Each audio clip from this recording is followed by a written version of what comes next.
স্বাধীনতার ঘোষক শেখ মুজিবুর রহমান। যে আপনি যেহেতু সংবিধান পালন করতেছেন তাহলে সংবিধান মোতাবেক চলবেন।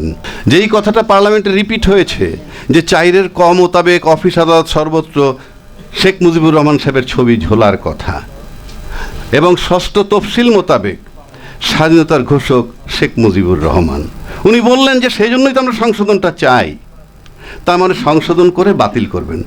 আই ডু অ্যাডমিট আপনি সংশোধন করে বাতিল করবেন, কিন্তু আপনার জানা উচিত যেহেতু আপনি আইনের টিচার, অলরেডি এখানে তুষার বলে গেছে যে উনি আমাদের সবার স্যার, তো উনি যেহেতু আইনের শিক্ষক ওনাকে জানতে হবে যে ফৌজদারি অপরাধের কোনো তামাদি হয় না। আপনারা জানেন বঙ্গবন্ধু শেখ মুজিবুর রহমান হত্যার বিচার কবে হয়েছিল, আপনারা জানেন 71-এর মুক্তিযুদ্ধের অপরাধের জন্য বা মানবতা বিরোধী অপরাধ যারা করছে তাদের বিচার কবে হয়েছিল। তার মানে এটা তামাদি হয় না।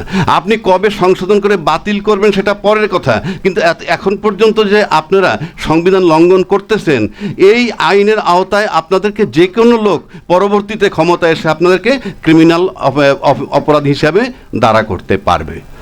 এটার মানে হচ্ছে যে আপনি সংবিধান মানছেন না।